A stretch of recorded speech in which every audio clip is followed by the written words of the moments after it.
เตรียมตัวบวชมื้ออื่นหัดห่มผ้าให้มันเป็นเด้อไปเรื่อยๆนั่นแหละห่มผ้าไปเรื่อยๆมันหน่อยนักหน่อยหนาเด้อคนสิกล้าบวชนี่มันบ่แม่นธรรมดาเด้แต่สิเปรียบแต่ว่าคนบวชเปรียบเทียบคือเขาง่วนี่คนบ่บวชซ้ำขนง่วเด้เนาะมันบ่แม่นธรรมดาเด้คนที่มันเสียสละตัวเองออกเสียสละการเบียดเบียนเสียสละการบ่ฆ่าสัตว์ตัดชีวิตนะเสียสละการบ่ไปลักไปปล้นไปจี้เสียสละการบ่ไปแย่งผัวแย่งเมียไผอีกเสียสละการบ่ไปขี้ตัวให้ผู้ใดเสียชีวิตและทรัพย์สินเสียสละการบ่ไปม่อมเมามึนเมาหรือไปกินเครื่องดองของมึนเมาขาดสติแล้วอาจจะทำลายได้เบิดทุกอย่างนี่เรียกว่ามหาทานอันยิ่งใหญ่อยู่เด้นี่คือการรักษาศีล5เป็นเบื้องต้นนั่นแหละเป็นการเสียสละแล้วถ้ายังอยู่น้ำลูกน้ำเมียน้ำผัวอยู่นั่นเดี๋ยวกับไปหาปูหาปลามานี่เห็นบ่ล่ะอยู่มากินขาเป็ดขาไก่ขาปูขาปลาแย่งชิงการงานอาชีพยังซึ่งกันและกันเด้มันแม่นของเฮ็ดง่ายๆ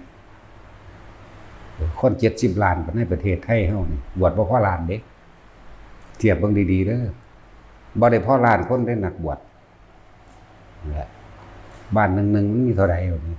สิว่าเฮาสิมาร่วมโตกันอยู่นี่มาแต่ละทุกสารทิศจะว่าบ้านใดเมืองใดจังหวัดใดเด้นี่มาร่วมกันอยู่นี่เนาะ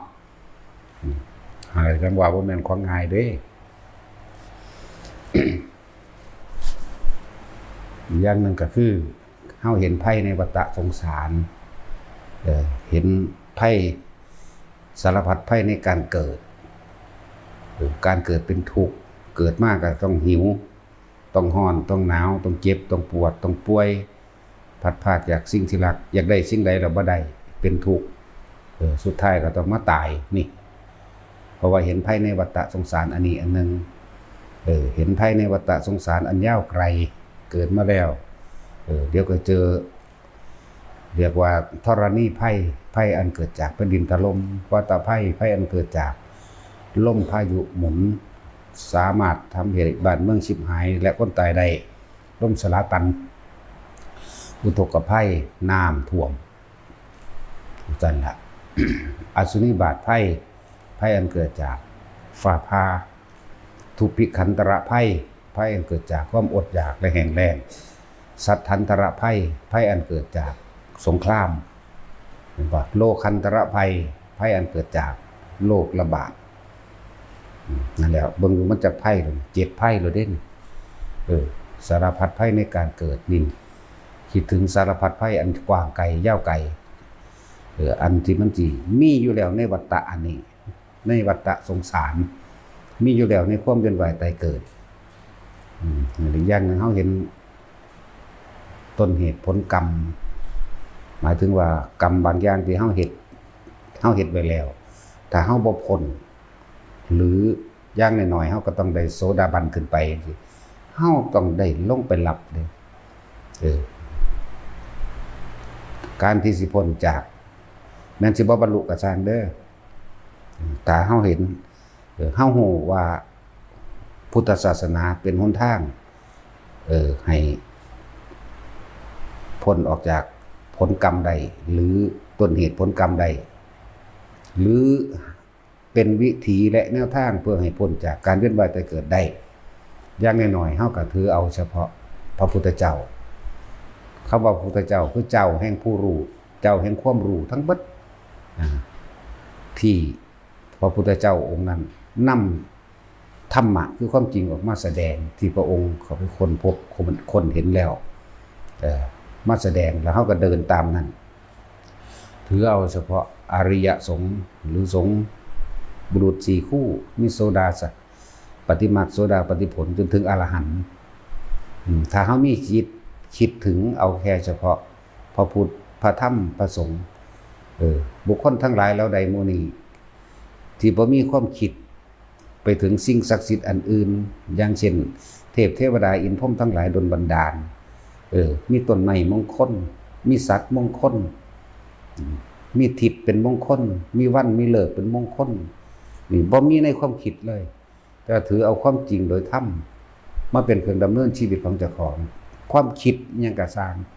จะคิดถึงเฉพาะพุทธธรรมสงฆ์เนี่ยบ่ได้เคยคิดว่าจะให้ผู้ใดผู้หนึ่งมาดลบันดาลความสุขให้บ่คิดว่าผู้ใดผู้หนึ่งมาดลบันดาลให้ผู้อื่นตายให้เฮาเวลาเฮาโมโหให้ผู้นั้นเครียดผู้นี้นะนั่นบ่ทันบรรลุหยังก็สร้างเด้อถ้าผู้ใดแค่ถือเอาพุทธธรรมสงฆ์เป็นที่ระลึกนึกถึงฟังดีๆบ่าเป็นที่ระลึกนึกถึงใส่จิตเจตนานึกถึงเนี่ยตัวกรรมมันเห็นบ่นี่การกระทำแห่งใจตัวนี้การกระทำแห่งจิตเจตนาตัวนี้ถึงเฉพาะพระรัตนตรัยอย่างเดียวมันก็บ่ของมันก็บ่เกี่ยวกับบ่ไปวนกับผีสางนางไม้เทวดาพญานาคหรือสัตว์ต่างๆที่เข้าใจว่าเป็นมงคลสัตว์ต่างๆสิเพราะว่าที่มันปกป้องข้อมเฮาได้นะเจตนาเป็นตัวกรรมจิตใจเฮาบ่ไปของไปวนบ่ไปคิดถึงโตพาเกิดพาตายคือตัวจิตอยากบ่ล่ะทุกอย่างเกิดจากจิตแม้นสิไปเกิดบาดนี้คนที่คิดถึงเฉพาะพุทธธรรมสงฆ์นี่มนุษย์และเทวดาเป็นทางไปตอนนั้นเด้นั่นแล้วก็เท่านี้นี่มันก็เริ่มเป็นความเห็นอันถูกต้องตามความเป็นจริงความเห็นผิดก็คือเข้าใจว่ามีผู้ดลบันดาลมีผู้ล้างบาปมีพระเจ้ารับบาปแทนจังซี่แหมความจริงคือเฮาเฮ็ดสิ่งใดไว้ก็ฝังไว้ในความรู้สึกเฮาเองนี่แหละอยู่ในคิดอยู่ในจำของเฮาเองนี่แหละอยู่ในความทรงจำของเฮาเองมันบ่สูญหายไปไหนแต่เฮาเข้าใจความจริงตรงนี้ได้มันก็บ่มีปัญหานั่นแหละถือเอาเฉพาะพุทธธรรมสงฆ์นี่ แต่เฮาฝึกหัดปฏิบัติแล้วสงฆ์บัดนี้เลยกลายเป็นเจ้าของเองเด้สงฆ์แหละเลยเป็นตนเป็นที่พึ่งแห่งตนได้บาดนี้เลยเป็นสงฆ์สงเคราะห์ตัวเองนั่นแหละแต่ผู้ใดเห็นตามความเป็นจริงอันนี้ได้เรียกว่าสัมมาทิฏฐิแปลว่าความเห็นตามความเป็นจริงได้แล้วพระนิพพานนั้นเป็นของบ่ไกลเลยจังว่าทุกคนคิดเบิ่งสารพัดภัยในวัฏสงสารสารพัดภัยในความเวียนว่ายแต่เกิดในโลกอันนี้เฮาเฮ็ดสิ่งใดไว้ถ้าเฮาบ่พ้นนะได้รับทุกสัดส่วนเด้แม่นสิเป็นอสงไขยแล้วก็ได้รับเด้บ่แม่นแค่ว่ากลับแค่ว่ากันแค่ว่า100 ปีแสนปีเด้เป็นอสงไขยยังสิได้รับอยู่นั่นมันบ่ธรรมดาเด้อแนวมื้อนี้เฮาเคยคิดพอบ่เวลาไฟไหม้ป่ามาไหม้บ่แห้งก็สร้าง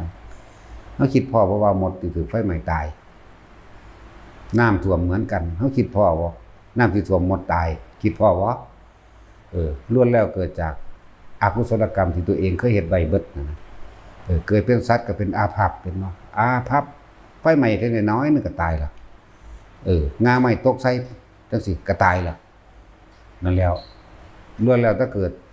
จากอกุศลกรรมที่ตะโกงเฮ็ดไว้เด้นั่นแหละสารพัดภัยในการเกิดเฮาบ่ได้เว้าแค่ว่าเป็นมนุษย์เด้นี่เว้าแม้กระทั่งสัตว์เลี้ยงต่างๆมีอิสระบ่มีนั่นแหละตัวเองเคยบังคับเขาก็บังคับคืนทำงานอย่างหนักแล้วถือขายกินพร้อม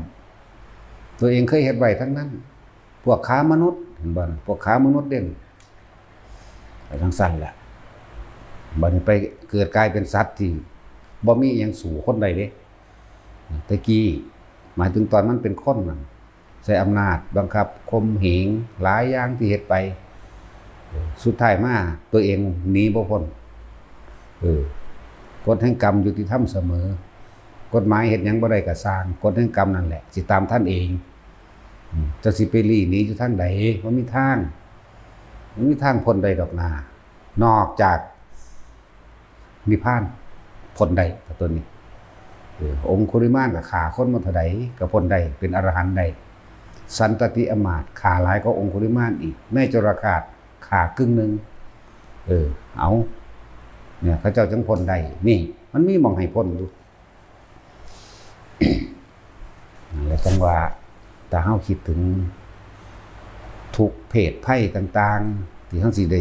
รับไปในไปข้างหน้านี่เป็นหยังเฮาคือว่าน้อมเข้ามาพิจารณาจิตใจของเจ้าของเองคนเฮาบ่ได้ทุกข์อิหยังมากดอกหน้าทุกข์นำความคิดนี่แหละมันบ่ได้ทุกข์นำมันอื่นดอกแม่นบ่ล่ะทุกข์นำความคิดเด้ ที่มีฤทธิ์มากที่สุดก็คือความคิดของเจ้าของเองเด้นั่นแหละวิธีเพิ่นก็บอกให้เด้ที่แรกก็หยุดความคิดให้มันเป็นซะก่อนสมถะคือการรู้ลมหายใจนี่แหละการทรงฌานเจริญฌานนี่แหละทำให้จิตว่างให้เห็นความว่างให้เห็นความหยุดการคิดซะก่อนวิปัสสนาทำให้ว่างจากจิตว่างจากความคิดว่างจากความเห็นได้บัดเนี่ยวิธีมันมีอยู่บ่ได้ยากเป็นวิธีที่เฮาต้องเฮ็ดเอาเองบ่มีไผบังคับได้ซ้ำตัวเองต้องบังคับตัวเองเด้แม่นบ่ล่ะสั่นแล้วมีผู้ใดบังคับมาอยู่บ่คนมาปฏิบัติภาวนาอยู่นี่มีอยู่บ่มีแต่มาเอาเองเบิดเด้นี่เพราะว่าหยังเห็นทุกข์ในเรื่องร่างกายเจ้าของเห็นทุกข์ในความคิดจิตใจของเจ้าของเองเห็นทุกข์ในรูปกับนามในตัวเองนั่นแหละเห็นความบ่จีรังอย่างยืดในกายเห็นความบ่เที่ยงแท้แน่นอนในความคิดเฮ็ดจังได๋สิหนีออกจากความคิดอันนี้ได้เฮ็ดได้หนีออกจากวัฏสงสารอันนี้ได้วัฏคือความหมุนเวียนเปลี่ยนไปสงสารก็มาจากคำว่าสังขารนั่นแหละสงสารก็เลยจักว่าล่ะหนีออกจากความเห็นหนีออกจากความคิดและหนีออกจากความหมุนวนในความคิด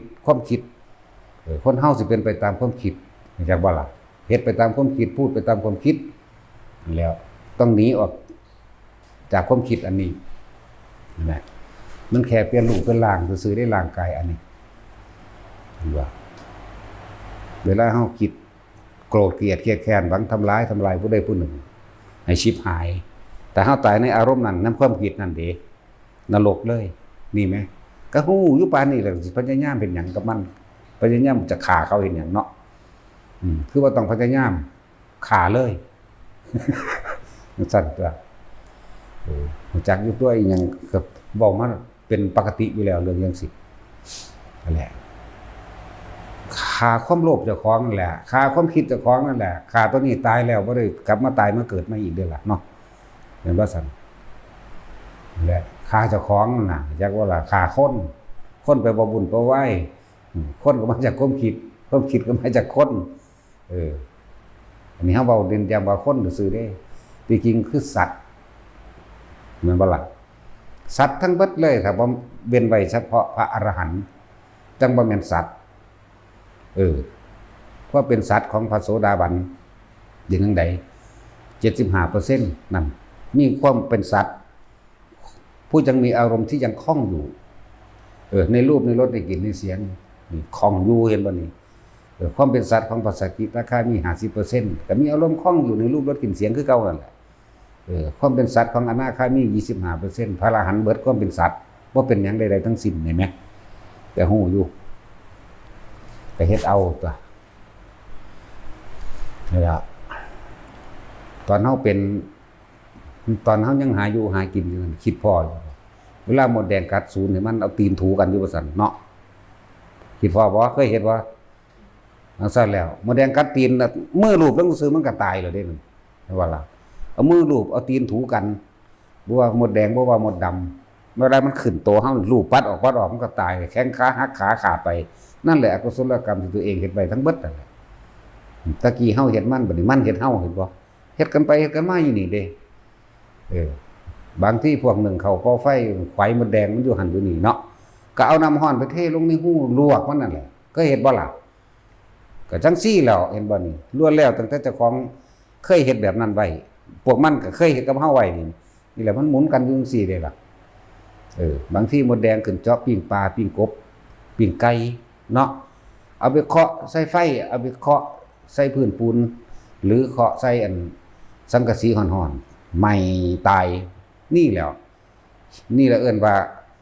กรรมคือยุติธรรมที่สุดคือกฎแห่งกรรมนี่บ่พ้นบ่เฮาเคยคิดถึงบ่เอาแนวนี่เอาแต่ของก็เคยถึกใหม่มาจังซั่นแล้วคือกันเด้ถึกใหม่ถึกเคาะลงในเตาไฟถึกเขาเอาน้ำร้อนลวกมาแล้วโว้ยถ้าสิเว้าตามพระพุทธเจ้าที่เขาปาดคอเฮานี่เลือดของเฮามันหลายยิ่งกว่าแม่น้ำในทะเลทั้ง4เคยคิดพ่อบ่แน่จังซี่ทะเลทั้ง4บ่แม่นทะเลมีเตโรเนียมเด้บ่แม่นอ่าวไทยเด้น้ำทั้งหมดโลกที่1ในชมพูทวีปโลกที่2อุตรกุรุทวีป โลกที่3ปุเพวิหทวีปโลกที่4อมรนี่มัน4โลกนี่ชมพูทวีปเฮานี่คือมากยิ่งกว่าน้ำทะเลในมหาสมุทรทั้ง4เพิ่นบ่ได้แม่นมหาสมุทรประเทศไทยในโลกอันนี้เด้หมายถึงทั้ง4โลกเลยนี่แล้วองซั่นแล้วเฮาก็เคยฆ่าเขาแบบนั้นเหมือนกันเขาก็เคยฆ่าเฮาแบบนั้นเหมือนกันคิดพ่อว่าล่ะแนวสิบ่แม่นว่าตาเป็นคนเด้ที่เว้ามาบางทีก็เป็นงัวเป็นควายเนาะบางทีก็เป็นหมาเป็นหมดแดงหมดดำเป็นกังกิ้งกือเป็นไส้เดือนเป็นหนอนเป็นชีตะแคเป็นไห้เป็นเห็บหมาเป็นมัดเป็นเม่นแม่ว่าล่ะเป็นเสือเป็นกระต่ายบางซากก็เป็นเสืออะไรกัดกินกระต่ายอาฆาตแค้นกันจากกระต่ายกลายมาเป็นเสืออะไรกัดกินกระต่ายขึ้นหมุนอยู่จังซี่เด้ล่ะมันหลายพวกดอกถ้าสิเว้าอันเรื่องนิทานธรรมบทฆ่ากันไปฆ่ากันมาถึง7ชาติมาล่ะจังซั่นแล้วนี่แหละเอิ้นว่าสารพัดไผนี่การเกิดพร้อมสารพัดไผในความคิดเจ้าของเองนั่นแหละพวกไปหาไส้เบ็ดกบบัดเนาะตีหัวป้วมเหยียดแอบลงเห็นบ่ล่ะพาท้องหน้าอกมันดึงเอาใส่นั่นนี่ออกพวกขาไก่ปาดข้อไก่ห้องอยู่ออกคือเนาะแต่ของก็เคยเป็นไก่คือเขาปาดมาไปแห้งเราเฮาก็เคยปาดมันคือกันแม่นบ่แล้วจังซั่นแล้วเป็นนกจังซี่เคยฆ่านกบ่เคยยิงนกบ่จักสิตาจุ้ยเด้บ่เคยติเคยซื้อมาฆ่าบ่เคยซื้อมาจากตลาดให้ผู้อื่นฆ่าบ่ก็นั่นล่ะฆ่าจักบ่ล่ะมันสั่นตัวนี่แหละกรรมต่อกันเป็นทอดๆจังซี่ล่ะเคยฆ่างัวฆ่าควายบ่ว่าบ่มันบ่เคยซื้อมาฆ่าบ่เคยสั่งเขาบ่เคยสั่งให้เขาฆ่าหมูบ่เคยสั่งเขาฆ่าไก่บ่นั่นล่ะฆ่าจังซั่นแล้วเขาก็สั่งผู้อื่นฆ่าเฮามาคือกันเฮาก็เคยสั่งเขานี่แล้วได้รับทุกสัดส่วนเด้อเคยไปแง่ไข่มดแดงบ่ก็จังซั่นแหละเขาก็พังบ้านพังเฮือนเจ้าคือกันเพราะว่าเฮาไปพังเขาก็พังเฮาขึ้นมาจังซี่นี่เด้มันบ่ไปไหนเด้จังซั่นแล้วพวกผู้หญิงพวกสอนหวกว่านี่เอ้ยมันนับได้บ่ล่ะจักโตล่ะเกิดจังได๋มันบ่มีกินเนาะแนวจังซั่นแล้วเขาก็บ่มีกินคือกันเขาก็กินเจ้าก็กินเขาขึ้นไปขึ้นมานี่หัวหอยต้อยหอยงุ้มหอยบัดนี้เนาะคิดว่ามันเจ็บอยู่บ่เดี๋ยวนี้คนคักๆเล่นหอยนั่นก็เลยต้อยก้นปอกต้อยก้นปอกอันเป็นน้ำยางขาวๆเลือดมันได้แล้วนะแม่นบ่ซั่นมันซั่นแล้วทั้งเที่ยอันขี้เข็บแม่งอดมันแล่นมาเฮาก็เฝ้าหาวิธีตีขามันโลดเนาะเห็นบ่จักมันสิมันมาหากินเฮาก็ไปขามันบัดนี้กลับกลายกันไปกันมาขากันไปขากันมานี่มันซั่นแล้วเวลาไฟใหม่มาคิดว่าใหม่น้ำงาใหม่แห่งพวกเล่นพวกไล่ในหันมีเท่าไหร่เอาเจ้าของก็เคยไปเล่นไปไล่มาคือกันเฮาเคยจูดปลาบั่นเปลี่ยนมามันก็จูดปลาคือกันน้ำท่วมมองหันมองนี่หมุนไปตามน้ำใส่ไก่เล็กๆหน่อยมีเบิดเด้จังซั่นแหละอันนี้คือให้มองเห็นว่าถ้ากูบ่พ้นกูต้องไปเป็นแนวนี้เด้เข้าใจบ่ล่ะฉะนั้นจึงต้องจำเป็นต้องควบคุมอารมณ์ให้ดีต้องควบคุมอารมณ์ให้เป็นเว้าแนวเฮาสิไปรับสิไปเป็นนี่แม่เนาะบัดนี้เว้าวิธีสิหยุดมันนี่มันน้อยๆมันง่ายๆเด้บัดนี้ลมหายใจนี่ทรงชาตินี่นึงเด้เนี่ยให้มันหยุดนิ่งลองเบิ่งสักก่อนความคิดนี่หยุดความคิดให้มันได้สักก่อนเรียกว่าสมถะทำให้จิตว่างวิปัสสนาทำให้ว่างจากจิตบัดนี้นิ่งแล้วคักๆแล้วมันก็เห็นความนั้นแล่นไปเองดอกมานี่มันอยู่แค่นี้เองได้บาดบางสิพ้นมั้ยเนาะคนรวยๆมันก็บ่ได้เอาเงินซื้อได้เด้นิพพานมันต้องเฮ็ดเอาเองนี่ฉะนั้นบ่ต้องน้อยใจว่าคนรวยมหาศาลนั่นน่ะกับคนทุกข์มหาศาลคือกัน มหาทุกขตะกับมหาเศรษฐีนี่เอาปฏิบัติธรรมได้เหมือนกันกับสำเร็จมรรคผลนิพพานเสมอกันเด้บ่ได้ว่าคนรวยสิปฏิบัติได้เด้ถ้ามันบ่ปฏิบัติก็บ่ได้คือกันนั่นแหละเหมือนกันนี่คือความเสมอภาคนี่คือธรรมนี่คือความจริงที่ทุกคนนำไปปฏิบัติได้เหมือนกันบ่ได้ว่าเจ้าสิจนที่สุดเป็นมหาทุกขตะหรือในระหว่างท่ามกลางหรือรวยที่สุดถ้าคนปฏิบัติธรรมใดปฏิบัติได้เหมือนกันถ้าบ่ได้ก็บ่ได้เหมือนกันนี่มีความยุติธรรมของคำว่าธรรมนี่คือความจริงนะบ่เลือกผู้หญิงผู้ชายอีกได้บัดนี้ได้เสมอกันแน่ต่างคนต่างมีจิตใจเหมือนกันแน่ควบคุมจิตใจนึงได้บัดนี้แม่นบ่นั่นซั่นแล้ว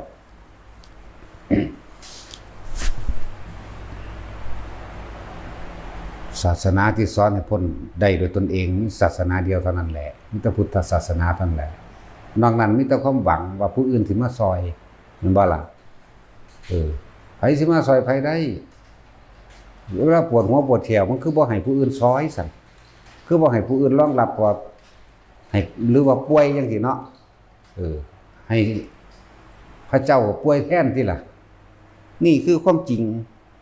ความเกิดทุกคนเป็นทุกข์เพราะว่าหิวเพราะว่าร้อนเพราะว่าหนาวเนาะทุกข์เพราะว่าเจ็บป่วยได้บัดนี้ปวดหัวปวดแขว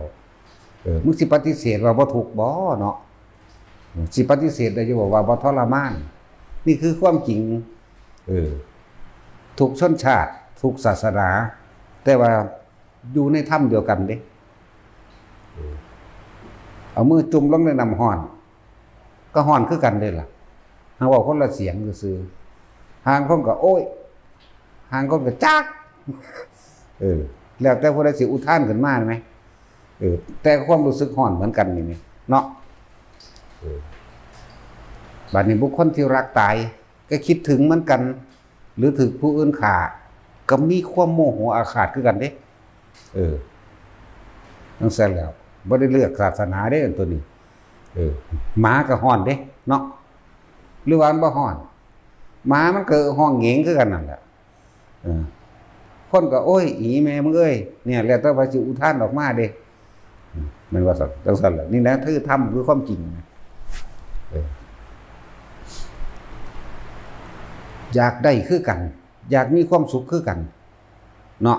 บ่อยากเจ็บอยากไข้อยากป่วยเหมือนกันคนสัตว์ก็เหมือนกันแต่สิเว้าเรื่องสัตว์เสมอกันนั่นแหละหมากับคนก็เสมอกันนั่นแหละเอิ้นว่าสัตว์คือกันเด้เข้าใจบ่ล่ะเวลาเขาด่าไอ้สัตว์นั่นน่ะเขาพูดจริงเด้แม่นบ่สัตว์ถ้าเฮาเป็นอรหันต์แล้วเขาจังพูดบ่จริงเอาความจริงได้นี่สัตว์คือผู้ยึดติดและเกี่ยวข้องในอารมณ์ความรู้สึกในความพอใจมีความปรารถนาในความสุขอันเกิดจากรูปรสกลิ่นเสียงสัมผัสอารมณ์ความรู้สึกยินดีนี่สัตว์เทวดาอินพรหมก็สัตว์เบิดนั่นแหละนั่นบ่สัตว์เว้นไว้แต่พระอรหันต์ยังว่าอยู่ดังนั้นจะมีความเป็นสัตว์มากน้อยโอ้ยสิเว้าเป็นหยังดอกโสดาสกิทาคาก็ดีเนาะจักสิอธิบายอีหยังกับแนวจังซั่นถ้าสำนั่นนั่นแหละอย่าลืมเด้อผู้ใดเคยฆ่าหมดไว้เอาน้ำร้อนลวกหมดแดงไว้เคาะหมดแดงน้ำปิ้งไก่น้ำปิ้งปลาทู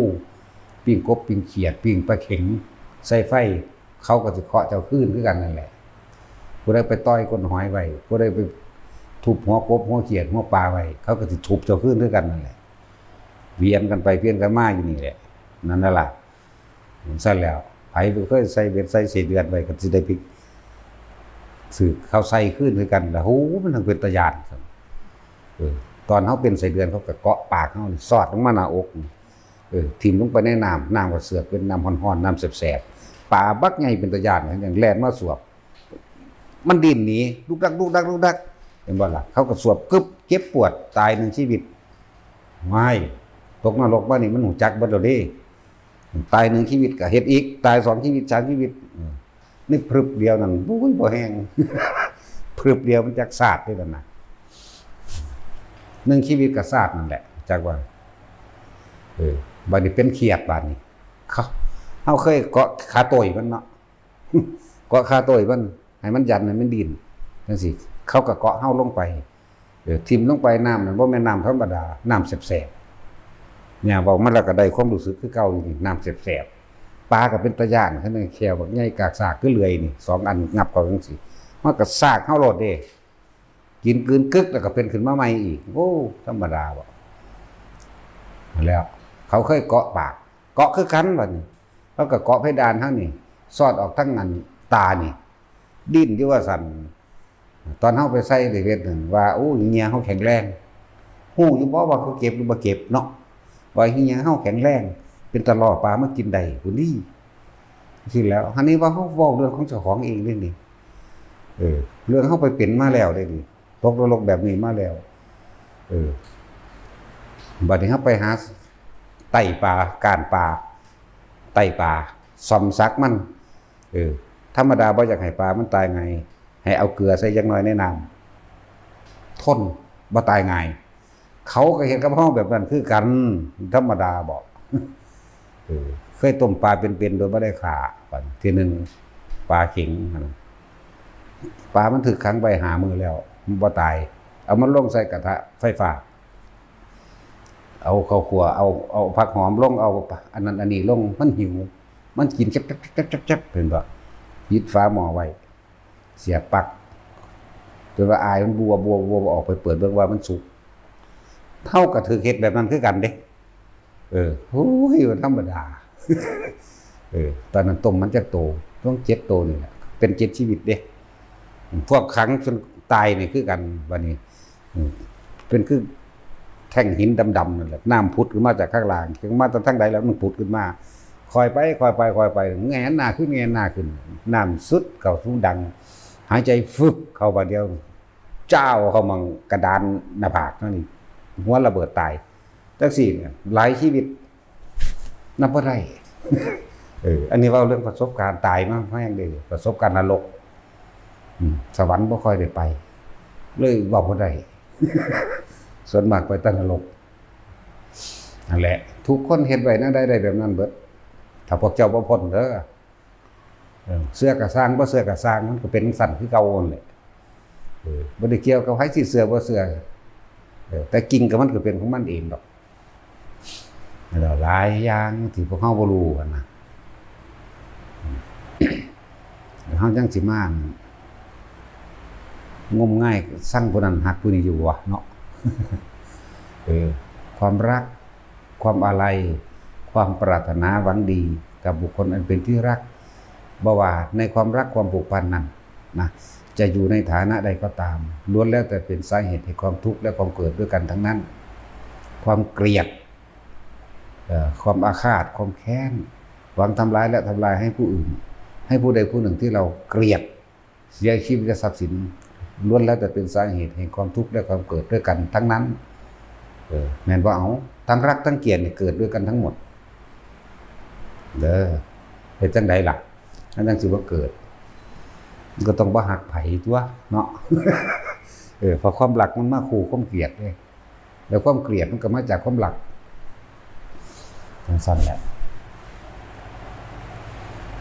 ความรักความอาลัยให้เฮ็ดให้สัตว์ทั้งหลายเวียนว่ายตายเกิดมาที่สุดเนาะที่จังเว้าแล้วพวกเจ้าเด็ดเดียวแท้นบ่พวกเจ้าอุ้มลูกน้อยอยู่8-9เดือนนี่พอดีข้านตุกๆตักๆไปนี่เนาะเข้าไปปีนึงก็ย่างขยกแค่เยะกิ้งพุ่นกิ้งพี่อุ้มมันมาใส่นั่นไว้เอาตีนมันมาใส่ข้างกัดตีนมันอมตีนมันใหญ่ไปน้ำขามันอีนิ่งสวงมันเนาะ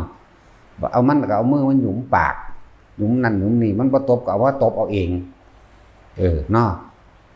นิ่งสวงแต่มันหัวอีแอกเพิ่นก็หัวซื่อๆคือกันเด้พอดีรถทิพไปนิพพานมาปุ๊บพวกเจ้าสิทิ่มมันได้บ่ขนาดนั้นเด้มันบ่ได้แม่นจูงกันไปเบิดครอบครัวเด้ ขนาดนั้นเด้จิตใจต้องโหดเหี้ยมรู้จักบ่เด็ดเดียวนั่นแหละต้องโหดเหี้ยมเด็ดเดียวเด็ดขาดเด้คนพวกนี้จังสิไปได้สิมาโอเอากันไปอยู่หั่นโอ้ยมันก็ไปเกิดร่วมกันนั่นแหละ คิดเบิ่งหม่องตะของสิไปรับนี่ละเว้ยเนาะนี่แหมสารพัดภัยในการเกิดเนี่ยในภัยทั้งหลายที่ว่ามานี่แหมเรียกว่าสารพัดภัยในการเกิดในอันหยังละทุกพิขันตรภัยจังซี่แหมนี่แหมภัยต่างๆมันเกิดจากธรรมชาติก็ว่าแต่ธรรมชาติเจ้าของก็สร้างไว้เนาะ เป็นความจริงธรรมะคือความจริงชาติเป็นว่าการเกิดเห็นจักบ่ความจริงทั้งหลายตัวเองนะเป็นผู้ทำให้มันเกิดขึ้นธรรมชาติจึงบอกว่ามันมีกฎแห่งกรรมบ่ได้กฎแห่งกรรมโดยธรรมชาติบ่มีผู้ใดมาปรุงแต่งบ่มีผู้ใดมาแก้ให้ได้ตัวเองต้องเฮ็ดเองตัวเองเกิดเองต้องแก้เอาเองเด้สั้นแล้วความจริงก็คือผัวกับเมียเจ้าสิฮักกันปานใดเดี๋ยวนี้จับมือกุมกันเป็นจังได๋เจ้าอันนั้นอันนี้บ่บัดสิซักแต่ก็ซักดึดๆๆเขาตายคือเก่านั่นแหละเอาตายแทนกันได้บ่ล่ะบ่ได้นี่คือธรรมชาติความจริงเนาะ นี่คือความจริงอันนี้บ่ได้เลยเกิดมาตายคักๆเด้อไผก็เลยสัตว์มันก็บ่ได้มีศาสนาเด้มันก็เจ็บไข้ได้ป่วยก็ตายคือกันล่ะเนาะแต่บ่แน่เด้ดีบ่ดีมันก็มีคือกันนั่นแหละ สัตว์ก็มีคือกันเด้แต่เฮาบ่รู้นำมันซื่อนั่นแหละเฮาบ่รู้ภาษามันบ่เวลางัวควายหรือหมูโดดออกจากโรงฆ่าสัตว์แล่นเข้าวัดเด้นั่นแล้วจังซั่นแล้วยังแล่นเข้าวัดได้เพียงแต่ว่าอารมณ์ชั่ววูบบางอย่างของเขาที่ได้เกิดเป็นสัตว์แต่ว่าในสำนึกแต่มันมีจิตใต้สำนึกมันมีแล่นไปอยู่ในวัดกรรมเกี่ยวข้องกันก็ได้ไปไทยกันมาเนาะจังซั่นแล้วก็ไทยกันมาเลี้ยงไว้เดี๋ยวก็เจ้าบุญช่วยเจ้าบุญชุ่มนั่นว่าซั่นตั้งชื่อมันบุญเหลือบุญหลายก็ว่าไปจังซั่นแล้ว นั่นแหละมันเป็นตาประมาทอยู่บ่วะมันเป็นตาไปคิดเรื่องอีหยังอื่นๆหลายอย่างอยู่บ่เนาะแต่ช่วยบวชรถหน้าเจ้าขับอยู่บัดนี้ มีหนี้จักล้านโอ้ยสาเด็กน้อยเกิดมาว่ามีหนี้ตั้ง4 ล้าน หาจังได๋ให้มันเป็นหนี้เนาะแท็กซี่ก็คือกันหาเงินจังได๋หาให้มันเป็นหนี้ปานนั้นว่าหาเงิน เรียนจบก็สูงๆทำงานก็ดีบ่ได้ตากแดดบ่ได้แบกกระสอบปูนกระสอบหินคือหมู่เนาะเสือกเป็นหนี้จังซั่นแล้วหาแบบใดหาให้มันเป็นหนี้แหม โอ้แต่คอนก็เป็นหนี้หลายกว่านั้น 20-30 ล้านเด้ใกล้สิตายแล้วก็จึงหายมันเป็นหนี้อยู่นั่นก็เลยเอายังหนุ่มอยู่ดอกพวกนี้เป็นหนี้ซ้ำนี้นึงดอกถ้าซ้ำตาคอนแต่ว่าสิเป็นหนี้สำคัญก็บ่จัก หาไปหามาเป็นหนี้ทอกันตะคอนเราบ่หลายปานใดดอกบาง20 กว่าล้านนี่แหละ พวกนี้ก็อายุทอตะคอนแล้วก็ประมาณเดียวกันนั่นเด้อเบิ่งดู สิเบิดอยู่บ่นั่นแล้วสุยาคำใดก็ว่าได้บ่มีหนี้จักบาทคนบ่มีสมองพวกนี้มีสมองหลายพวก หาแต่หนี้นั่นแหละเพราะว่าเฮาบ่ได้ฟังธรรมตะกี้เนาะถ้าเฮาฟังตะกี้เฮาก็สิบ่ทะเยอทะยานปานนี้ดอกถ้าเฮาได้ฟังธรรมเฮาเข้าใจหน้าก็มีกูก็เฮ็ดหน้าเฮ็ดเขาคือหมู่ชาวบ้านให้หลวงตาไว้แล้วขายถิ่นซะบ่ หน้าเป็น100 ไร่เพิ่นเด้แน่แล้วบ่ได้เรียนหนังสือทั้งอ่านก็บ่ออกอ่านหนังสือบ่ออกก็เลี้ยงพวกนี้ได้ไหมพวกนี้จบปริญญาได้เป็นเจ้าเป็นนายเบิดเอาโลดแต่ว่าเสือกหาเงินเป็นหนี้ เป็นหนี้พุ่นละ 3-4 ล้านมึงดูโอ้ยเงิดหลายมันสั่นแล้วนี่ผู้ไว้แล้วบ่ได้มีหนี้เด้บัดก็เฮ็ดหน้านี่เด้แล้วก็หาไส้ใส่เบ็ดได้เลี้ยงกันเนาะ หาปูหาปลาเด้มาเลี้ยงกันก็เลยเนี่ยมันสั่นแล้วถ้าเฮาได้ยินฟังธรรมเอาการงานก็ทำสนุกสุขสบายกว่าหมู่สบาย หน้าก็มีกูก็เฮ็ดหน้าเอาก็ได้ก็ใส่ว่าหากินซ้ำตายหน้าไผก็ดีแน่แล้วก็สิมีเวลาบ่ได้ทะเยอทะยานแล่นหาเงินใส่หนี้ปานใดเด้อันนี้ต้องทำโอต้องดิ้นรนต้องติดต่อเนาะต้องหลายอย่างเด้แต่คนมันรู้จักคำว่าธรรมะอย่างว่านี่แหละแต่รู้จักเราเฮ็ดหน้าเฮ็ดผักเฮ็ดสวนไปฮอดยามเงินเดือนได้มันก็ได้เก็บเบิดนั่นแหละเพราะว่าหยังหน้ากูก็มีสวนกูก็มีหาใส่เบ็ดใส่กลางกินไปน้ำให้น้ำหน้าก็ได้เนาะซ้ำนั้นมึงได้ล่ะมันสิไปกินในภัตตาคารก็กินแค่อิ่มนั่นแหละไปก็เลยดีบ่อิ่มจำมันแท่งจังได้หน่อยแต่ว่ามันเอาหน้าตาไว้ก่อนจักว่าล่ะมันจะเป็นผู้มีเกียรตินั่นแล้วมันเกินบ่ล่ะนั่นนั่นแล้วจังซั่นแล้วทะเยอทะยานเกินไปคือว่านั่นล่ะว่าความบ่รู้ถ้าได้ฟังธรรมะแบบนี้ลองเบิ่งแน่ก็แค่หากินซ้ำตายเว้ยก็สิยังกระดอแท้เนาะตำแก้วใส่พริกตำบักหุ่งหอยเก็บเอาผักกฐินน้ำริมหัวมากินมันก็แล้วอยู่เลยล่ะอิ่มคือกันเด้ล่ะ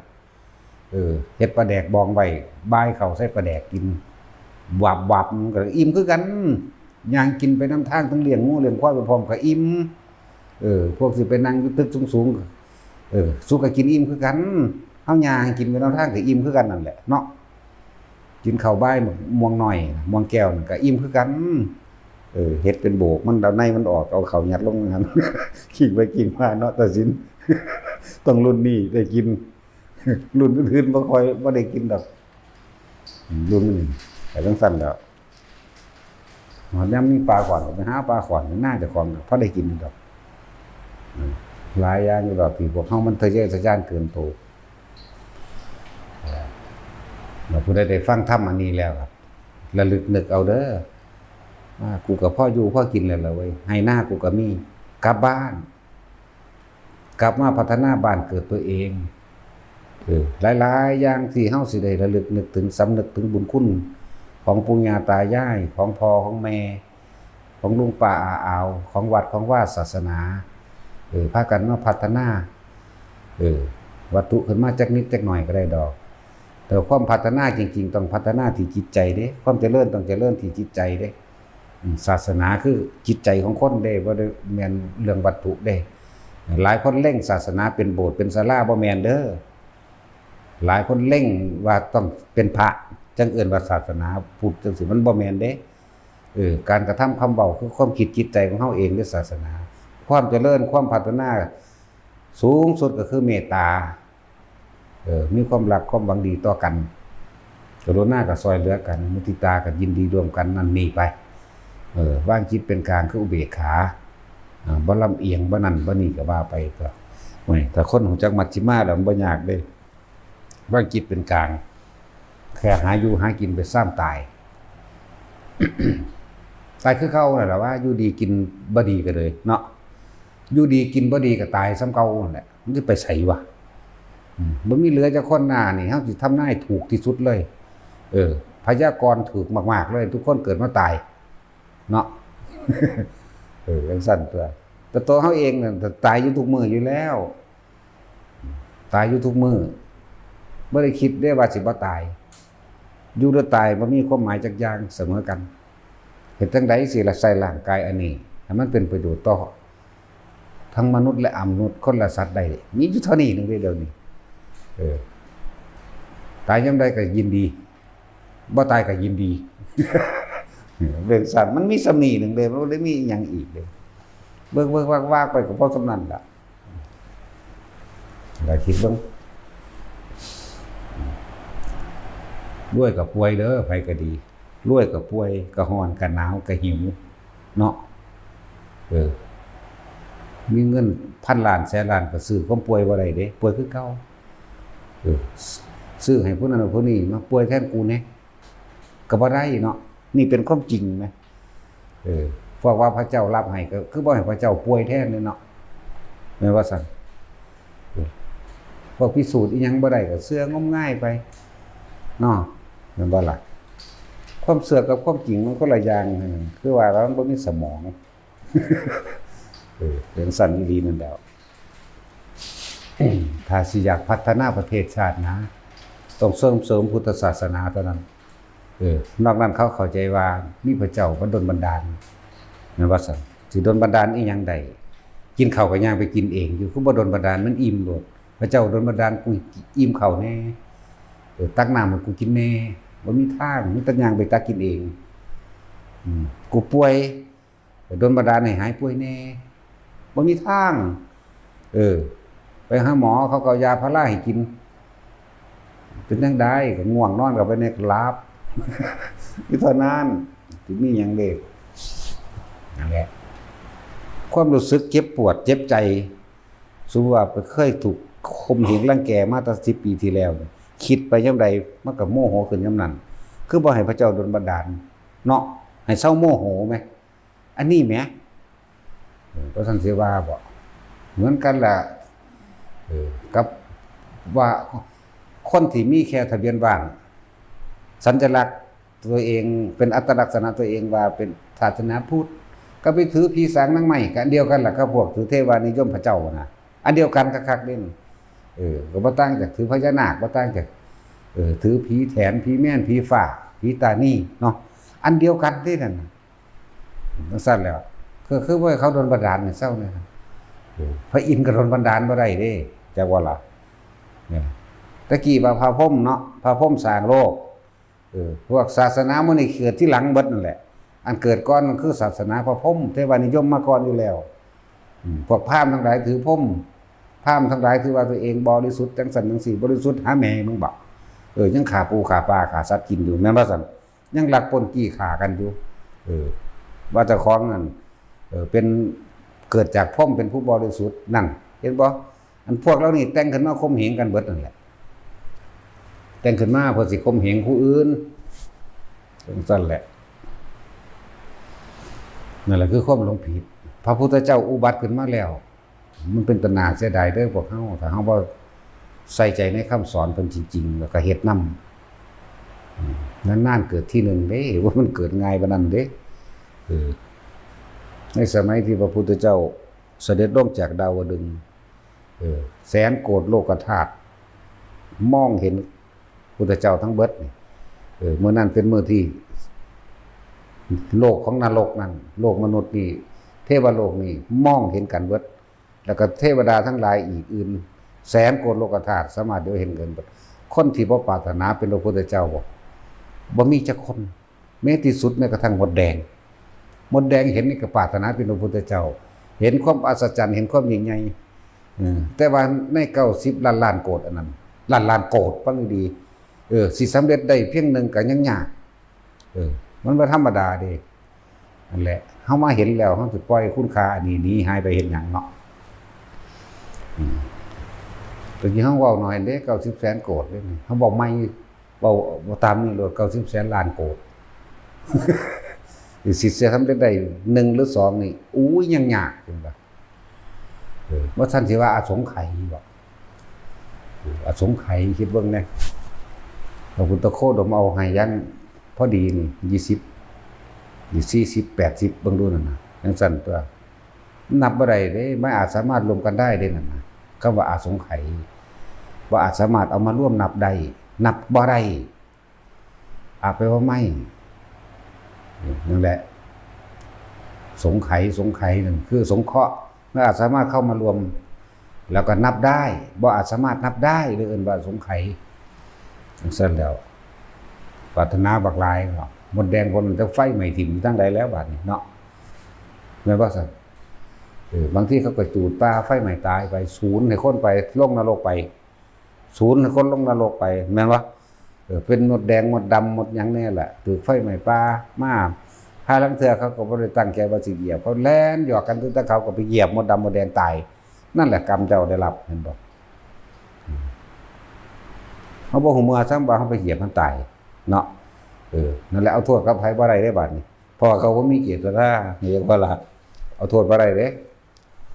กรรมที่บ่ได้เจตนาก็สิลืมเด้อว่ามันสิบ่ให้ผลให้คือเก่าพวกเจ้าเคยเหยียบน้ำบ่มีผู้ใดตั้งใจเหยียบน้ำบ่มีมันก็เหยียบกันนั่นแหละกรรมมันเกิดจาก บ่ได้เจตนา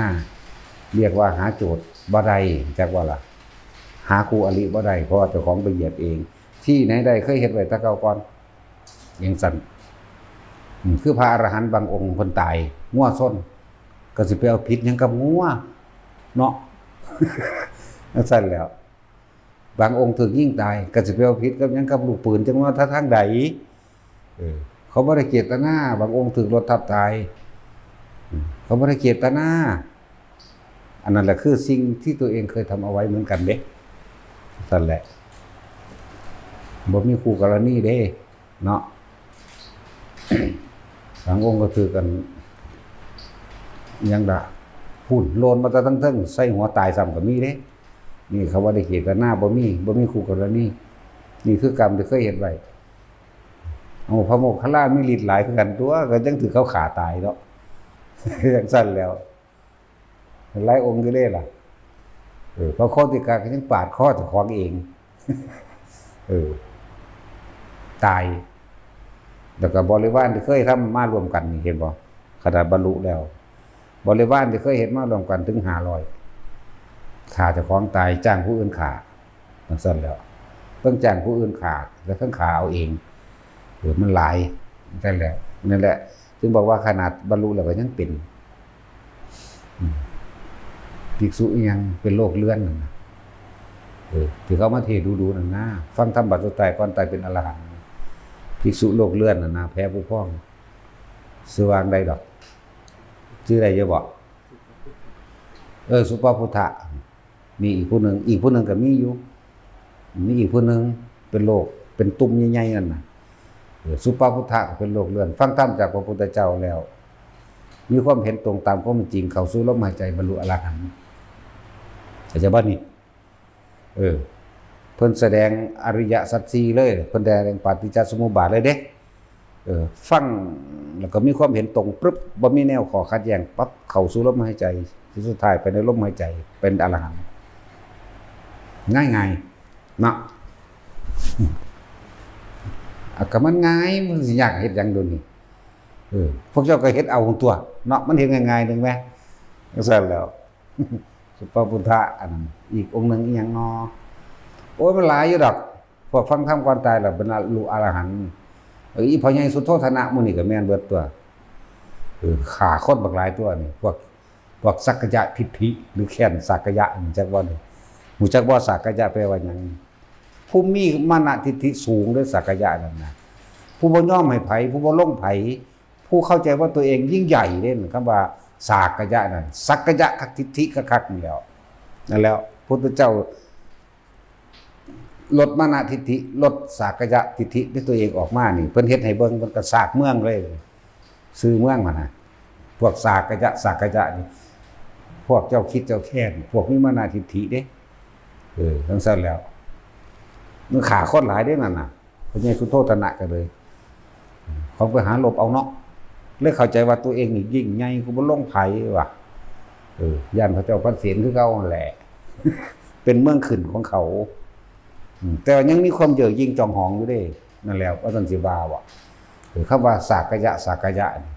กรุงกบิลพัสล้วนแต่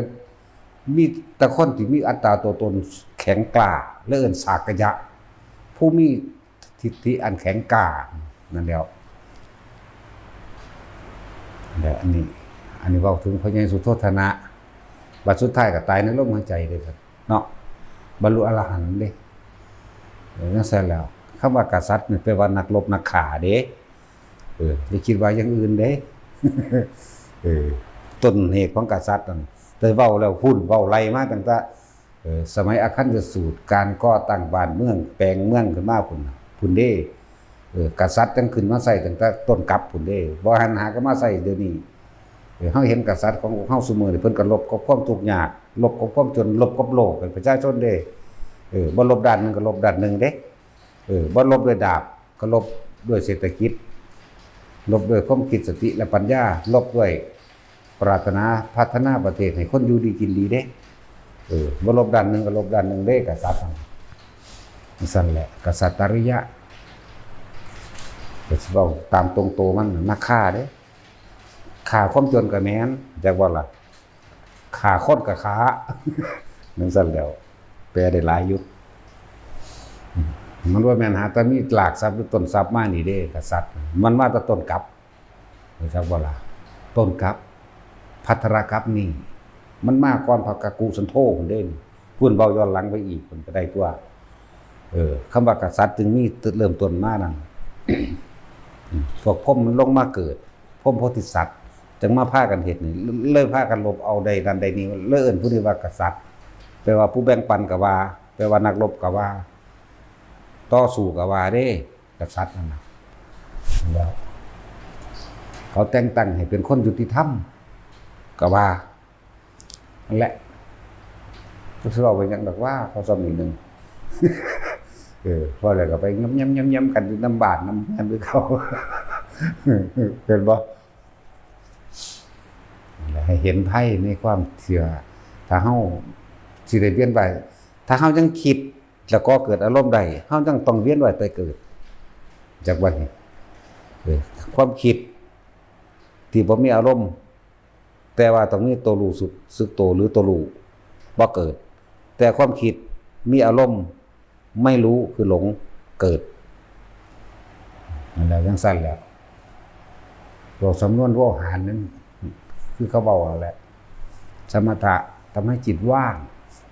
เนาะวิปัสสนาทำให้ว่างจากจิตเข้าใจว่านี่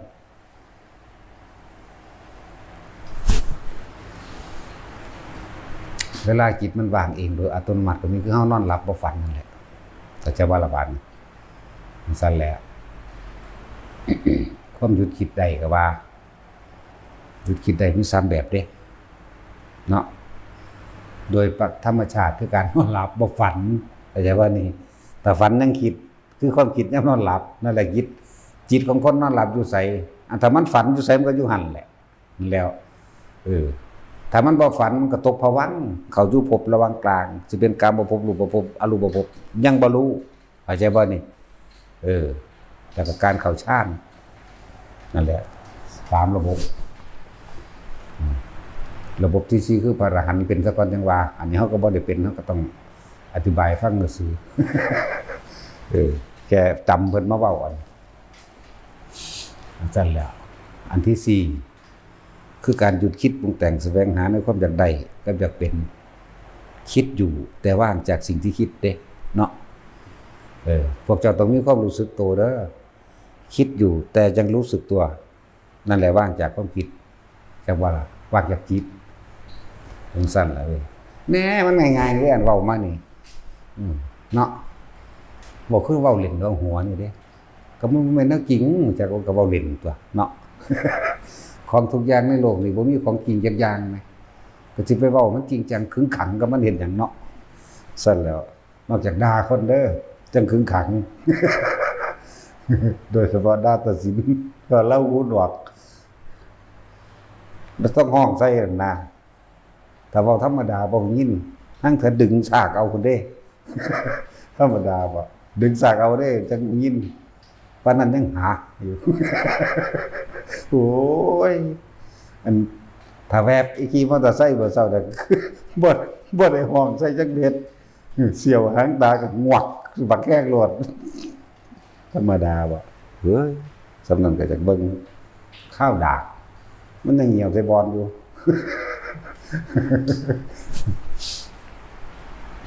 นั่นแหละ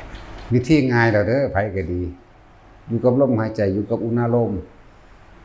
อยู่ในความรู้สึกที่ตรงกลางระหว่างหน้าผากนิ่มๆนวลๆบางคนขึ้นหัวก็อยู่หัวบอก2จุดอันตัวกลาง3กับหน้าอกก็อยู่หน้าอกแล้วเฮ็ดอยู่จังซั่นแหละมันบ่มีลมแต่ว่ามันนวงขึ้นเลยก็อยู่กับมันอยู่กับนวงรู้สึกตัวกับนวง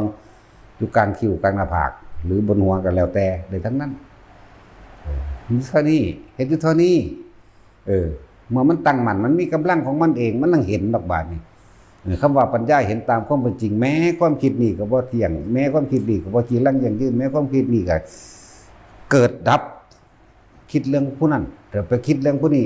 เกิดกับผู้นี้แล้วดับกับผู้นั้นแล้วเกิดกับผู้นี้ดับกับผู้นั้นเอาไปมามันก็ทันมันตัวมึงคิดไปโลดกูบ่ไปกับมึงก็แล้วกันนั่นตัวนั่นแล้ว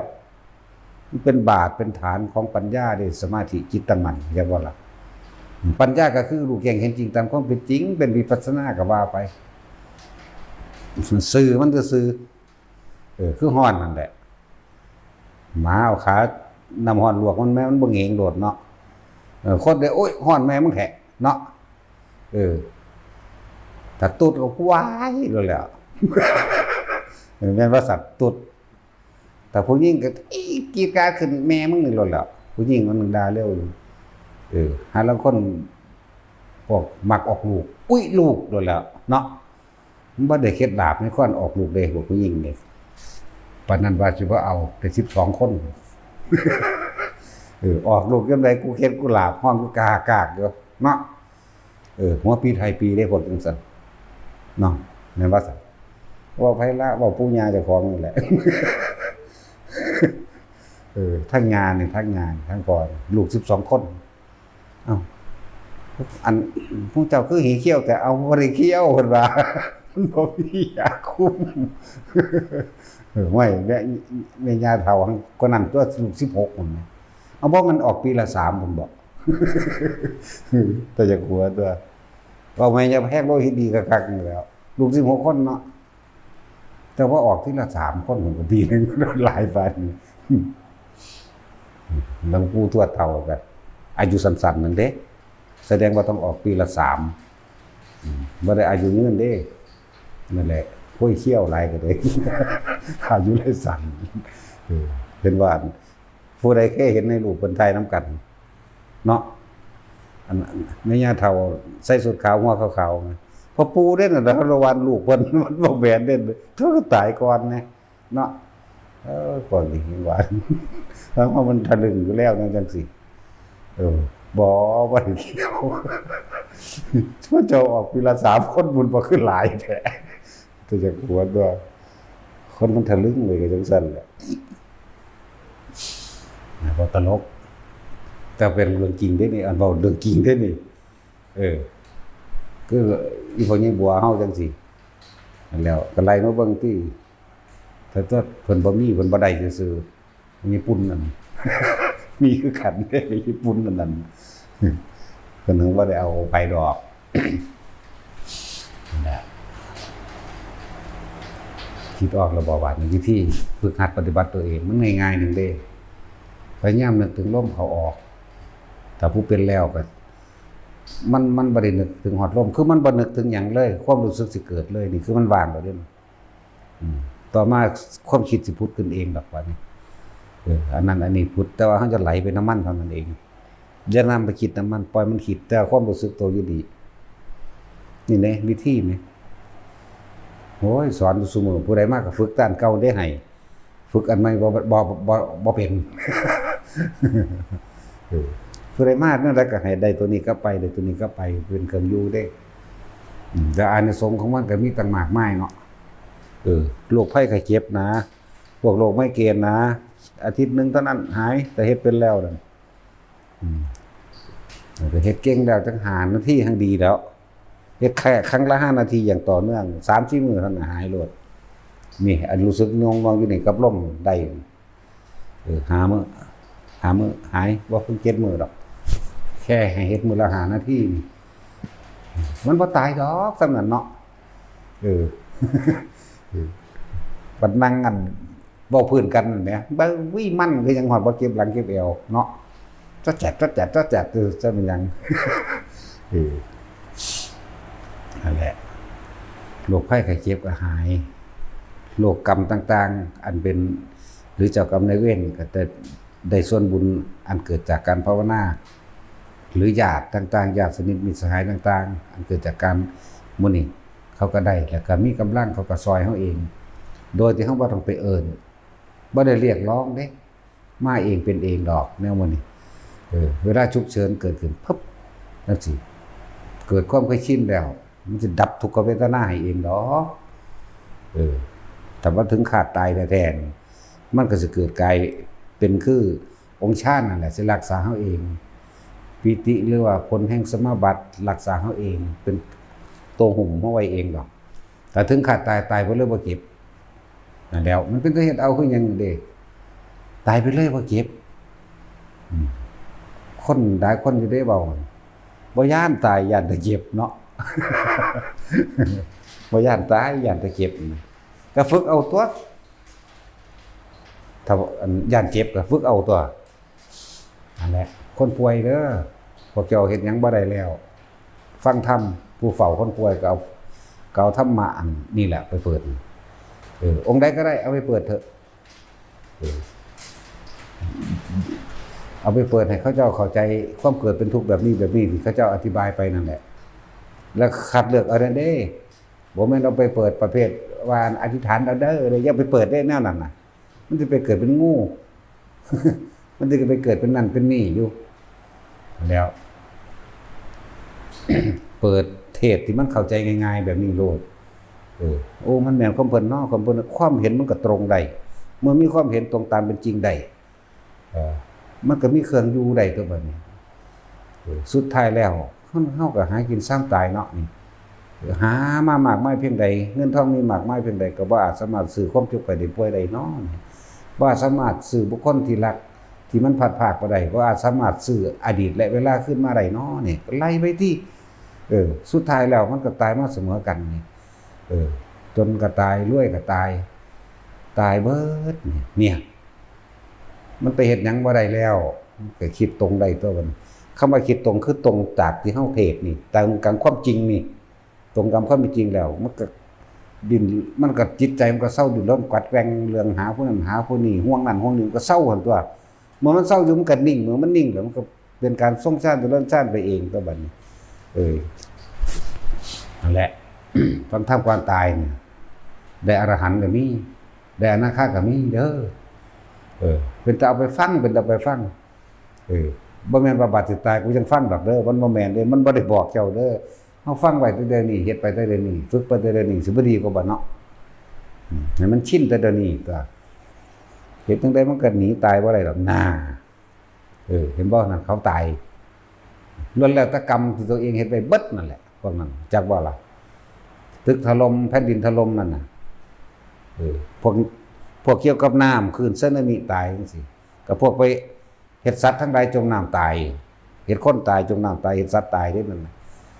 เคยร่วมสมรู้ร่วมคิดซึ่งกันและกันโดยจิตเจตนามันก็ไปตายร่วมกันเป็นกองๆนั่นน่ะพวกเคยไปหาต่อสู้สงครามก็สงครามกันเพิ่นว่าล่ะอยู่ซั่นล่ะคือยูเครนคือรัสเซียคืออีหยังแน่ล่ะประเทศทั้งพุ่นละ บ่ชื่อสื่อมัน5 มาตร 5 เมตรอีหยังนั่นน่ะนั่นแล้วจังซั่นแล้วพวกนี้บ่มีผู้ใดฆ่าก็ตายบัดนี้เนี่ยประมาณนี้เนาะแผ่นดินถล่มเอาเองได้ล่ะซั่นแล้วเวลากรรมมันให้ผลบ่ตายนำกันพวกนึงก็มาตายอยู่ในประเทศอันนี้เนาะเขาร่วมกันเบิดนั่นแหละแล้วสุดท้ายก็ตายรวยก็ตายจนก็ตายมันบอกโลกนี้ขาดศีลธรรมขาดความเข้าใจอย่างตั้งแต่แห่งความจริงของชีวิตขาดธรรมนี่เองต่อสู่กันสงครามในประเทศเห็นบ่แผ่นดินมันแยกให้เบิ่งปันกันซะที่มันแยกให้เรานั่นเนาะจังบ่ได้สู่กันปันกันซะสู่มันแยกให้แล้วนั่นตายผู้นึงเอาฟังนี่ผู้นึงเอาฟังนี่เศร้าสู่กันบ่มีผู้ใดฆ่าก็ตายเห็นบ่เลือกคำว่าหนุ่มสาวบ่เลือกคำว่าเด็กน้อยบ่เลือกคำว่าเฒ่าแก่บ่เลือกเลยเด้ความตายนี่ก็เกิดมาตายเนาะจังซั่นแล้ว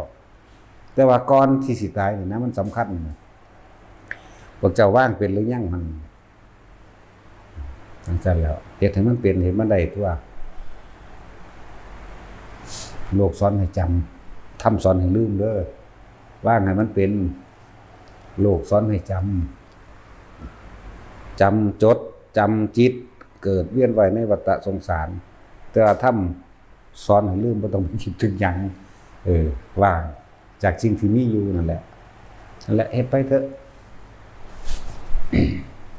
บ่มีผู้ใดฆ่าก็ยังตายเด็กน้อยๆบ่ทันได้เกิดอยู่ในท้องก็ตายเนาะคนท้องก็ตายเด้ คนบ่ท้องก็ตายบ่เลือกหนุ่มสาวหยังก็สร้างไปเรียนสูงก็ตายเนาะ เลี้ยนต่ำก็ตายบ่ได้เลี้ยนเลยก็ตายทั้งสั้นแล้วบ่มีไผฆ่าก็ตายบ่บาดฆ่ากันเองอยู่แท้ๆเนี่ยเอาจักฝ่าย2ฝ่าย3ฝ่ายเนาะมันนั่นตายหลายธรรมชาติได้ฆ่าเอาเองเห็นว่าตายแรงบักหลายๆทีเดียวโลดมันบ่ 2-3,000 ไปแล้วบ่พูดแล้วทั้งสั้นแล้ววันนี้พวกตายลักษณะนั้นลงไปทรมานต่อเด้พุ่นเด้ยากนักหนาเด้คนสิไปทรงชาติในลักษณะนั้นมีแต่ย่านตายกับมีแต่จักรอดเด้นั่นบ่ได้คิดถึงความตายเด้ถ้าเฮาจึงว่าฝึกตายก่อนตายเอาไว้นี่ถ้ามันตายจากความเป็นตายจากความอยากได้อยากดีอย่างนี้อยากเป็นนั่นเองตายจากความเป็นเลิ่นว่าฝึกตายก่อนตายอย่าอยากเป็นมันสั้นแล้วถ้ามันตึกถล่มบรึบมานึกถึงความตายปุ๊บกูบ่เกิดอีกแล้วนี่ฟึบกับลมหายใจรดเนาะบ่เกิดอันแต่จังซั่นนะแต่มันได้ฝึกไว้บ่ล่ะเบิ่งแล้วมันบ่มีผู้ใดฝึกได้นั่นน่ะขนาดหมู่พระสงฆ์องค์แก้วก็คือกันพ่อมีอยู่พ่อสิระลึกถึงบทสวดมนต์อันนั้นอันนี้อยู่พ่อได้ไปสวรรค์อยู่ดอกเน่าเหม็นคับอยู่ในหั่นแล้วอันซั่นแล้วหรือว่าบ่ไปฆ่าไผไผมันก็ฆ่าเอาเองอยู่ธรรมชาติล้วนแล้วแต่ว่าเป็นผลแห่งกรรมที่ตัวเองเคยเฮ็ดไว้พวกมื้อนี้ตกดินถล่มทั้งหลายก็เคยเฮ็ดฝังคนทั้งเป็นทั้งดิบจากบันบ่ได้ว่าแต่ฝังคนอาจจะฝังสัตว์อย่างอื่นทำนั่นบ่ล่ะพวกนี้นั่นแหละเฮ็ดสิ่งใดๆสิ่งนั้นก็ยังว่าอยู่พวกนั้นเคยฆ่ากันบอกกันพวกนึงใส่ระเบิดยิงกันเนาะที่แรกถือกันอยู่ที่เฮ็ดไปความหมายนี่เว้ความอยากไงสดชัดกันเองเลยว่านี่ตั้งแต่แล้วทุกศาสนาตายเบิดนั่นแหละ นี่คือธรรมะนี่บ่แม่นศาสนาแต่ว่านี่คือธรรมะนี่คือความจริงเดี๋ยวเฮานำออกมาเว้านี่แต่ว่าอาศัยอัตลักษณะว่าเป็นพุทธศาสนาเป็นผู้แสดงให้ฟังซื่อๆแม่นบ่ล่ะที่จริงมันบ่มีซะด้วยซ้ำเด้เฮาว่าเนาะแต่สิเอาจริงๆแล้วบ่มีแต่มีแต่โดยธรรมแต่แสดงตัวออกมาเพื่อให้มันแยกออกว่านี่คือพวกทรงศีลเป็นแบบนี้แต่งตัวแบบนี้การกระทำคำพูดแบบนี้นี่เป็นอัตลักษณะต่างหากแต่จริงๆมันบ่มีดอกเป็นแต่ฟังเข้าใจยากเนาะเข้าใจอยู่ดอกคนพวกมาฟังดูๆนั่นพวกว่าฟังมันจังบ่รู้จักโคตรแมงจังดอกเนาะบ่จักสร้างแมงเด้เป็นแต่สั่งก็ยังไงเด้บ่ได้สั่งกินสิดังโลดบ่ได้เครียดหลายก็ผูกเขาตายเนาะมันบ่ผูกมันก็ตายอยู่แม่มันบ่ผูกมันก็ตายสั่นแหละว่าพวกเฮาเฮ็ดไว้ก็ตายอยู่แล้วหรือจะสิตายมาเกิดนำกันอีกอยู่บ่เนาะต้องใจเด็ดเดียวขนาดนั้นเด้อเฮ็ดหยังเหมือนกันกับอุ้มลูกน้อยนั่นแหละเอามันมาอุ้มเล่นเอาตีนมันมาถูข้างถูหยังเนาะเอามือมันมาหยุมหัวหยุมปากกัดนิ้วมือมันกัดแขนมันใหญ่ๆๆๆดึงรูดยิงมันให้มันหัวเห็นบ่สั้นๆแล้วเอาผมไปเล่นแย่ดังมันมั่งนี่มันมั่งมันก็หัวแยกเพิ่นก็หัวซื่อๆเนาะสั้นแล้วแล่นตุตะฟังนั่นฟังนี่ลมมั่งลูกมั่งตบมือให้มันฟ้อนบัดนี้ให้มันตบมือเจ้าของก็ฟ้อนให้มันเบิ่งเด้เนาะรถนิพพานมามันกล้าโดดขึ้นบ่บ่แม่นนิพพานธรรมดาเด้บัดนี้รถทิพย์แห่งนิพพานมาจอดข้างหน้าปึ๊บเสือสิงโตหมีเสือเหลืองเสือดาวจระเข้งูเต็มตะอ้อมตะกินมันอยู่นี่แหมกินได้บ่ล่ะเสือพวกนี้ก็หิวเนาะเนาะมันสิเป็นหลอกนี่เฮาอยู่2คนกับเด็กน้อยอันนั้นอันนี้เสือเหลืองเสือโคร่งเสือดาวตัวนี้ไฟใหม่ปลามาพร้อมคุณดีธรรมดาบ่ไฟก็ใหม่อยู่ก็มาเนาะสัตว์แล้วนี่ก็สิหุ่มกินอีกกำลังหยอกลูกเจ้าของแงะๆอยู่เนี่ยเนาะ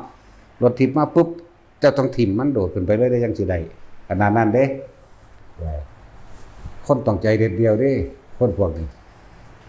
ทำโหดเลยถ้าดีคักเนาะมันสั่นเพราะสั่นที่ว่าต้องเด็ดเดียวที่สุดได้เห็นยังกระสาน พวกเจ้าสิกล้าบ่หั่นแหละซ่อมเบิ่งนึงมันสิกล้าบ่บูแล้วเอาถ้าผู้ชายแท้ๆกันจักสิกล้าบ่กล้าเด้อีกาอีปลามันกล้าบ่มันก็ไปเกิดเป็นฉีกตึกมันเท่านั้นแหละดีบ่ดีเป็นแบคทีเรียในหูในหมูหูหนองหูเนาเป็นขี้มูกน้ำลายเนาะเป็นขี่มันในท้องแบคทีเรียไงสัตว์นี่มันอยากบอกนั่นแล้วสัตว์น้อยซองกล้องเบิ่งติซั่นแล้วคือสิไปเป็นไส้เดือนใส่เป็นกิ้งกือเป็นหมาพันธุ์พุดเดิ้ลพันธุ์นั่นพันธุ์นี่แล้วแต่สิเป็นเด็กทั้งซั่นแล้วเอาผู้ชายแต่ตัดสินนี่เอากล้าจะบ่นั่นทิ่มได้บ่แล้วซาดตั้งแต่หลานนั่นเอาใส่ข้อไว้ไปกรีดยางพร้อมทั้งเว้าน้ำมันทั้งจับสั่นเบิ่งมันก็ดึงผมเพราะมันลิกๆทั้งได้แกดอยู่จังซี่แล้วจับดีๆเด้อตั้งแต่กำมันไว้อยู่เด่นขนาดนั้นแล้วมันสั่นเลยต้องเด็ดเดียวที่สุดนั่นแหละจึงสิเป็นไปได้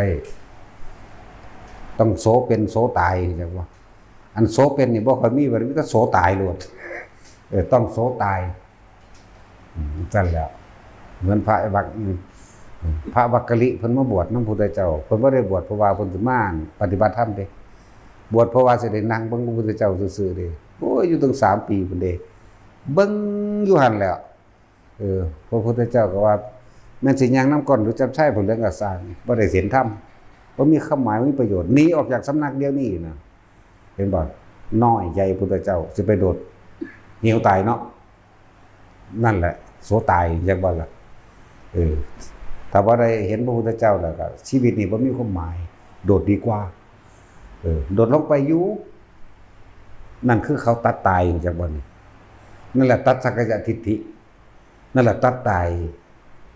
แต่อ้วนเข้าใจแล้วว่านี่ประสาทคือว่าแบบว่าเนาะทั้งกินหลายทั้งประสาทพุ่งก็ออก